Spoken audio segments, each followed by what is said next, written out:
اپنی ان تینوں صلاحیتوں کے ساتھ ہر وقت ہوتا ہے، وہ اپنی ان خصوصیات سے دستبردار نہیں ہو سکتا۔ یہ اس دنیا کے لیے تو بالکل موزوں ہے، لیکن وہ دنیا جو اس دنیا کے پیچھے ہے، جس میں اللہ کا ہاتھ کار فرما ہے، جس میں فرشتے کام کر رہے ہیں، جس میں نظم عالم کو چلایا جا رہا ہے، اس کی نوعیت بالکل الگ ہے، اس کے قوانین الگ، اس کے ضابطے الگ، اس پر نہ یہ عقل اس طریقے سے حکم لگا سکتی ہے، نہ یہ ہمارے اخلاقی اصولوں کا تابع رہ سکتا ہے، اور نہ اس کے بارے میں ہم اپنی حصے جمالیات کی بنیاد پر کوئی فیصلے کر سکتے ہیں۔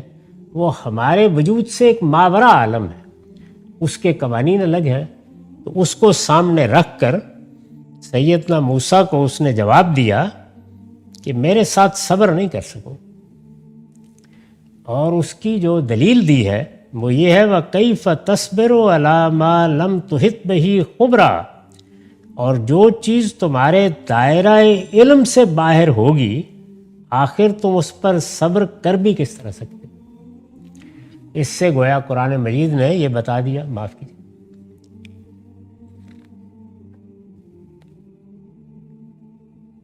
کہ انسان کا ایک دائرہ علم ہے۔ سب سے پہلے جس چیز کو متعین کرنا چاہیے وہ یہی ہے۔ اگر آپ فلسفے کی 2500-3000 سال کی تاریخ پر نگاہ ڈالیں، سائنس کی تاریخ پر نگاہ ڈالیں، تو سب سے بڑی غلطی یہی ہوتی ہے کہ انسان اپنے دائرہ علم کو طے نہیں کرتا۔ انسان کا دائرہ علم کیا ہے؟ اس کو سب سے بڑھ کر جو چیز دی گئی ہے جس سے اس کا علم سے تعلق پیدا ہوتا ہے وہ اس کے حواس ہیں۔ اس کے حواس ظاہری بھی ہیں، اس کے حواس باطنی بھی۔ اس کو جو سینسز دی گئی ہیں وہ جس طرح خارجی دنیا سے متعلق ہوتی ہیں، کسی چیز کو دیکھتی ہیں، کسی چیز کو سنتی ہیں، اسی طرح اس کے نفس کے اندر بھی دیکھتی ہیں، اس کے نفس کے اندر کے احوال سے بھی واقف ہوتی ہیں۔ میں اپنے درد کو محسوس کرتا ہوں، میں اپنے غم کا احساس رکھتا ہوں، میں اپنے جذبات کو دیکھ سکتا ہوں، دکھا نہیں سکتا کسی کو۔ اسی طرح باہر کی دنیا میں میرے حواس چیزوں کو دیکھتے ہیں۔ پھر میرے اندر ایک اضطراری علم ہے، یعنی علم حقیقی لحاظ سے میرے اندر رکھ دیا گیا ہے، وہ باہر کی دنیا سے متعلق ہوتا ہے تو چیزوں کو نام دیتا ہے، ان میں تمیز پیدا کرتا ہے، ان کو الگ الگ کر کے کیٹیگرائز کرتا ہے، اور جب کیٹیگرائز کر لیتا ہے تو پھر وہ ان کے لازمی عقلی نتائج بھی دیکھ لیتا ہے۔ اس سے انسان کا علم اپنا سفر کرتا رہتا ہے۔ تو انسان کا دائرہ علم یہ ہے، نہ وہ اس سے پیچھے رہ سکتا ہے، راضی نہیں ہوگا، نہ اس سے آگے جا سکتا ہے۔ اس سے پیچھے کے معاملات بھی اس کے علم سے ماوراں ہیں، اس سے آگے کے معاملات بھی اس کے علم سے ماوراں ہیں۔ تو اس کے علم میں جو چیز نہیں، جس کا وہ احاطہ نہیں کر سکتا، اس پر وہ کہتے ہیں کہ صبر بھی کیسے کر سکتا؟ سوال کرے گا، یعنی اسے خاموش نہیں رکھا جا سکتا۔ جب اس دائرہ علم سے کوئی بات باہر ہوگی، اس کے سامنے آئے گی، تو وہ آسانی سے اس کو قبول نہیں کرے گا۔ انہوں نے یہ بتایا کہ تم انسان ہو، انسان کی حیثیت سے تمہارا دائرہ یہ ہے۔ اس سے خود یہ بات واضح ہو گئی کہ جہاں تک ان کا تعلق ہے وہ ایک دوسری دنیا کی شخصیت ہے۔ تو اللہ کے اس فرشتے نے یہ باخبر کر دیا انہیں کہ جو چیزیں انسان کی حیثیت سے تمہارے دائرہ علم سے باہر ہیں ان پر تم صبر نہیں کر پاؤ گے۔ یہ سوچ لو اگر میرے ساتھ کچھ چلنا ہے تو یہ امتحان درپیش ہو جائے گا۔ اللہ کے پیغمبروں کا معاملہ بھی یہی ہے، وہ جو علم اللہ تعالیٰ کی طرف سے لے کر آتے ہیں اس کے ساتھ بھی انسان کو یہی مسئلہ درپیش ہو جاتا ہے، یعنی بجائے اس کے کہ وہ اس علم کو اپنے لیے ایک رحمت سمجھ کر اسے حاصل کرے، وہ بعض اوقات اپنے مادی علم کی بنیاد پر جو مقدمات قائم کرتا ہے انہی کو سامنے رکھ کر اس کو جانچنا شروع کر دیتا ہے۔ اس سے بھی مسئلے پیدا ہوتے ہیں۔ انہوں نے توجہ دلائی کہ یہی تمہارے ساتھ ہوگا، صبر نہیں کر سکو گے، ذرا مشکل کام ہے۔ آخر تم اس پر صبر کر بھی کس طرح سکتے؟ جو چیز تمہارے دائرہ علم سے باہر ہے، وہ کہتے ہیں کہ میں نے یہ تمہاری کوئی خامی نہیں بیان کی، بلکہ تمہیں صبر نہیں کرنا چاہیے، اور یہی ہوگا. تم صبر نہیں کرو گے, سوالات اٹھاؤ گے, آج چلنا مشکل ہو جاؤ گا. قال ستجدنی انشاء اللہ صابرا ولا عاصی لک امرا. موسیٰ نے کہا انشاءاللہ آپ مجھے صابر پائیں گے. انہوں نے وعدہ کر لیا کہ میں آپ کی اس شرط کو پورا کرنے کی صحیح کروں گا اگر اللہ نے مجھے اس کی توفیق دی, اور میں کسی معاملے میں آپ کی نافرمانی نہ کروں گا. یعنی جو آپ کہیں گے وہ میں مانوں گا, لیکن آپ مجھے کچھ حجاب اٹھا کے اپنے علم سے بہرہ یاب کریں. میں یہ علم سیکھنا چاہتا ہوں, میں جاننا چاہتا ہوں. میں عرض کر چکا ہوں قرآن نے یہاں یہ واقعہ جس سیاق میں سنایا ہے اس میں یہ تعلیم دی جا رہی ہے کہ دنیا میں جو کچھ پیش آتا ہے اس کے پیچھے کیا حکمتیں ہو سکتی ہیں. کیونکہ دنیا کے معاملات میں خواہ وہ دین کی دعوت کا معاملہ ہو, خواہ وہ ہمارے سیاسی معاشی معاملات ہوں, صبر ناگزیر ہے. اور صبر کے لیے یہ ناگزیر ہے کہ ہم اللہ کی حکمتوں پر اطمینان رکھیں. یہاں رسول اللہ صلی اللہ علیہ وسلم کو بتایا جا رہا ہے کہ ہر چیز کے پیچھے اللہ کا ہاتھ کیسے کام کرتا ہے. تمہیں جو دنیا نظر آتی ہے وہ تو ان حواس کی گرفت میں آ جاتی ہے اور یہی تمہارا دائرہ علم ہے, لیکن اس سے پیچھے بھی ایک دنیا ہے وہ اپنا کام کر رہی ہے. تو انہوں نے وعدہ کر لیا. قال, اب خدا کے اس بندے نے کہا فَإِنِ اتَّبَعْتَنِي فَلَا تَسْأَلْنِي عَنْ شَيْءٍ حَتَّىٰ أُحْدِثَ لَكَ مِنْهُ ذِكْرًا. انہوں نے کہا پھر ایک چیز کا لحاظ رکھنا, میرے ساتھ رہنا ہے. اس نے کہا پھر اگر میرے ساتھ رہنا ہے تو مجھ سے کوئی بات نہ پوچھنا جب تک میں خود تم سے اس کا ذکر نہ کروں. یعنی میرے ساتھ چلتے رہو گے, دیکھتے رہو گے میں کیا کرتا ہوں, دیکھتے رہو گے کیا ہوتا ہے, مشاہدہ کرتے رہو اور اپنے سوالات جمع کرتے رہو. میں خود موقع دوں گا تمہیں, ایک وقت آئے گا میں یہ پوچھوں گا کہ تم کیا جاننا چاہتے ہو تو میں وضاحت کروں گا ہر چیز کی, لیکن اس سے پہلے تم کوئی سوال نہیں کرو گے. یہ وعدے وعید ہو گئے. فانطلقا, تو بالآخر دونوں چل پڑے. یعنی اللہ کا وہ بندہ بھی اور موسیٰ علیہ السلام بھی دونوں چل پڑے. فانطلقا حتی اذا رکب فی السفینہ خرقہا. بالآخر وہ دونوں چل پڑے یہاں تک کہ جب ایک جگہ کشتی میں سوار ہوئے, یعنی آگے کوئی دریا آ گیا, اس کو پار کرنے کے لیے کشتیاں تھیں, ایک کشتی کرائے پر لی اور اس میں سوار ہو گئے. تو بیٹھتے ہی اس شخص نے, یعنی جو ان کے ساتھ اللہ کا بندہ تھا, اس نے کشتی میں چھید کر دیا, یعنی اس کو ایک جگہ سے توڑ دیا. موسیٰ صبر نہیں کر سکے. یعنی ظاہر ہے کشتی میں بیٹھے ہوئے ہیں, کشتی میں سوراخ کرنا بڑا خطرناک معاملہ ہے. کوئی آدمی جو علم و عقل سے بہرہ ور ہے کیوں صبر کرے گا. وعدہ کر چکے تھے لیکن بھول گئے. موسیٰ نے کہا, فوراً بول اٹھے, کالا خرقتہا لتغرق اہلہا. موسیٰ نے کہا آپ نے اس میں چھید کر دیا تاکہ سب کشتی والوں کو ڈبو دے. یہ کیا کام کیا آپ نے, یہ تو بڑا خطرناک معاملہ آپ نے کر ڈالا. یہ تو آپ نے بڑی عجیب حرکت کر ڈالی ہے. لقد جئت شیئا امرا, یعنی سخت ترین الفاظ میں نہ صرف یہ کہ سوال کر ڈالا بلکہ احتجاج کر ڈالا. اور موسیٰ علیہ السلام کی طبیعت کو جب آپ دیکھیں قرآن مجید میں اور خاص طور پر بائبل میں, تو بالکل واضح ہو جاتا ہے کہ یہ ان کے لیے کوئی آسان چیز نہیں تھی. اور لگتا بھی یہی ہے کہ اللہ تعالیٰ نے صبر کی تعلیم کے لیے ہی ان کو ان کے ساتھ بھیجا بھی تھا. انہوں نے دیکھا کہ کشتی میں ہم ادھر بیٹھے ہیں, ابھی سفر باقی ہے, دریا پار کرنا ہے. انہوں نے بیٹھے ہی یہ کیا حرکت کی ہے, بیٹھتے ہی کشتی میں چھید کر دیا. اب وہ خیال کرتا نا آدمی کہ کوئی معاملات پیش آئیں گے اس طرح کے, تو مجھے کیا ضرورت ہے میں سوال کروں گا. ان کو یہ اندازہ نہیں تھا کہ یہ عملی طور پر دکھا دیں گے کیا ہو رہا ہے پیچھے. تو بالکل اسی طرح اس کو سمجھ لیجئے. اس کی بڑی عمدہ تصویر ہم اس سے پہلے سورہ یوسف میں دیکھ چکے ہیں. یعنی اللہ تعالیٰ معاملات کیسے اپنی گرفت میں لیتے ہیں. یعنی وہاں مسئلہ یہ پیش ہو گیا ہے کہ ظاہر میں کوئی ایسے اسباب نہیں ہے جس سے بنیامین کو روکا جا سکے. موسیٰ علیہ السلام جس طرح یہاں ایک خاص صورتحال سے دوچار ہیں